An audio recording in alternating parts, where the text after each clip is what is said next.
Ay, galing!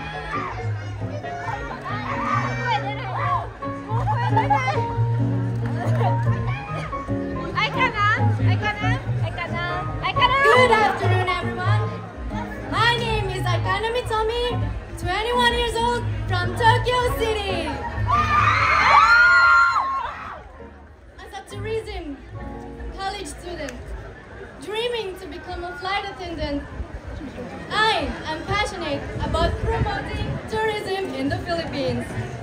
Our country is filled with breathtaking landscapes, beautiful beaches, and rich cultural experiences. I want to encourage people to explore the stunning natural wonders of the Philippines. We can also attract more tourists to explore the stunning natural wonders.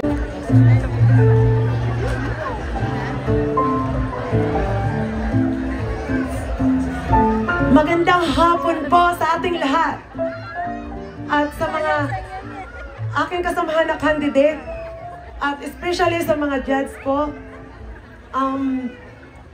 Ako po si Hagiwara Rosalie Vicente, 39 years old, from Saitama. Ang aking layunin po ng aking advocacy, since 14 years old, I'm an independent woman.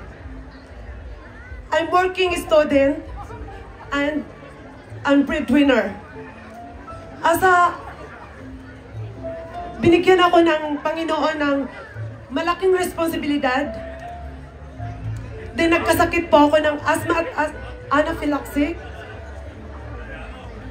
Sa kabila ng lahat ng yon, binigyan po ako ng opportunity ng Panginoon para mabigyan po ng way na makatulong po sa mga may hirap na katulad ko. At ang akin pong paniniwala, lahat po ng magaganda na nakikita natin, hindi po yan maganda kung hindi po yan maganda sa ating kalooban. Kasi lahat po ng magaganda sa loob, nakikita po sa ating aura. Mabuhay po tayong mga Pilipino. Maraming salamat po. Yoroshiku onegaishimasu. どうもありがとうございました。エントリーナンバー4番、萩原ロースリ・ビセンテ様、39歳、埼玉県。14歳の時から自立して、彼女が持病を戦いながら、いろんなさまざまな支援活動をやってまいりました。本当に素敵な方ですよね。内面の美しさも。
Konnichiwa minasan.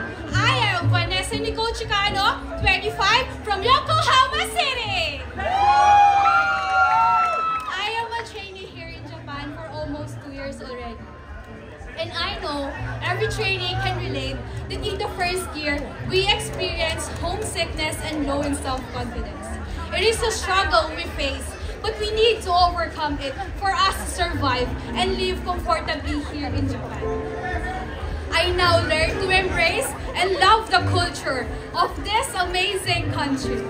After joining last year's Miss Philippine Expo, I've met wonderful and talented people, such as my designer, Miss Aiko Ozu, a half Filipina Japanese that shared the same insights as me. What I'm wearing today is a symbol of my life and journey here in Japan. A simple feisty girl from the province of Cavite with a dream to conquer Japan. This gown shows the strong and colorful blend of the amazing two cultures. This is the real essence of this very event. It shows how beautiful the friendship of the Philippines and Japan. Mabuhay ka, Pilipinas! Mabuhay, Japan! どうもありがとうございました。エントリーナンバー5番バネサニコユーチカノ25歳、横浜で住んでます。彼女が技能実習生です。もう2年間に、日本で働いてます。彼女の素敵なガウン、ドレスがもうフィリピンと日本のコラボだそうですね。ありがとうございました。エントリーナンバー6番、ナンバー6、アイリエン・ブタオ。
Mabuhay! I am Airi Botel, 19, from Tokyo.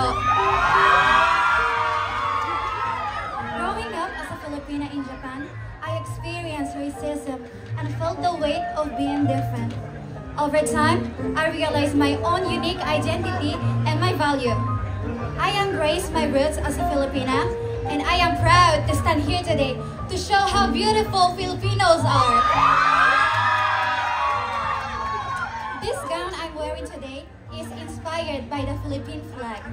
Blue, symbolizing peace, because I stand for peace and freedom from any hate.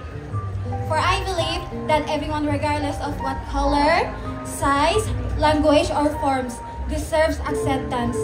Today, I begin my journey to end racism, and I am ready to take home the crown. Thank you. ありがとうございました。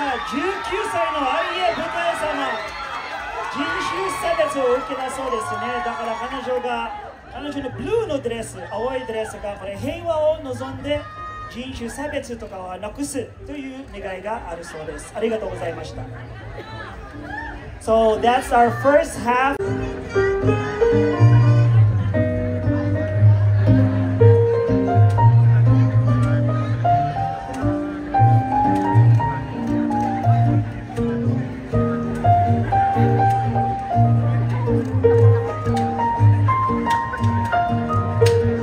Good afternoon, everyone, ladies and gentlemen. My name is Quinian Musa, 26 years old, from Tokyo. 私は夢をつかむためにキャリーバッグ一つで関西から東京へ上京してきました。今まで外国人だからという偏見で罵詈雑言を受けてきましたが、新しい風を起こして日本に住む海外の人たちが住みやすい環境を私が作ります。次世代の見本になれるようこれからも日々努力していきます。皆さんも夢があるならどうか最後まで諦めないでください。私の夢はこの会場にいる皆さんの思いです。私が新しい時代を作ってみせます。At dahil dyan, ipinagmamalaki ko po na ako isang Pilipina. Dahil mahal ko po ang aking pinanggalingang bansa. Kahit saan bansa man po ako makarating, mananatiling pusong Pinay pa rin ako. Candidate number 7! Thank you! Thank you very much, Queenie Ann Musa, 26 years old, 26歳。She believes that the time has come that we're going to have a new beginning, especially for us foreign workers who live here in Japan. That's a great dream for you, Queenie Musa, and hope it becomes true. Now.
Good afternoon, everyone!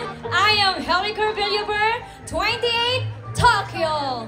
Ngunit nagmula sa isang tanyag na probinsya sa bansang Pilipinas, probinsyang napapaligiran ng nagagandahang isla, probinsyang aking sinilangan, Palawan! Ang pagkakataon kong ito ay nais kong gamitin bilang advokasya, ang paigtingin ng magandang ugnayan ng ating bansang Pilipinas sa bansang Hapon. Ang nasabi pong magandang ugnayan ng ating bansa ay nagbigay po ito ng napakadaming oportunidad sa mga kagaya kong Pilipino. Hindi lamang ho sa trabaho, maging sa ibang aspeto. Gaya na lamang ho ng paliksahang ito, dito may ipapakita natin ang ating mga talento at ang bukod-hanging ganda ng mga Pilipina. Naway, patuloy nating pakaingatan at pahalagahan at huwag nating hayaang mabahira ng anumang ikakasira ng ating magandang ugnayan. Pinoy ako, Pinoy tayo, gandang Pilipina, angat saan man mapunta. Daghang salamat! Arigatou gozaimashita! Filipino Saigo no Rakuen, Palawan do kara mairimashita. 28歳のヘアカーズゾブラド・ビヤベルさん。28歳ですね。もうすごい元気な方が、もう将来に夢は起業家になるそうです。ありがとうございました。村岡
！A family is not something that simply exists.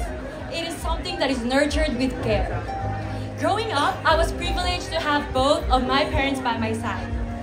Parents that made sure to be present at all times. Parents that even flew from the Philippines today just to support me in this pageant right now.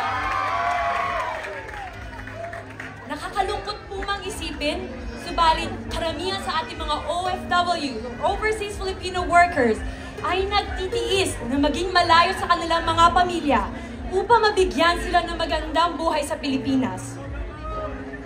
And that is why, as Miss Philippine Expo 2024 candidate, I have the means and the voice to be the bridge in strengthening and promoting the interrelationship between the Filipinos and the Japanese communities. I am here, standing right in front of you, proudly wearing our traditional dress. covered with pearls that represent the Philippine national gem, with colorful, vibrant flowers that symbolizes how we, Filipinos, can bloom in any part of the world, and how we, Filipinos, can believe that there are no seas can separate us if our hearts are united. Once again, I am Aiko Muraoka, 29, Yokosuka, Kanagawa. Maraming salamat po! ありがとうございました。エントリーナンバー9番村岡愛子様。すごい声援が。わざわざご両親もフィリピンからわざわざここまで足を運んでくださいましそうですね。ありがとうございます。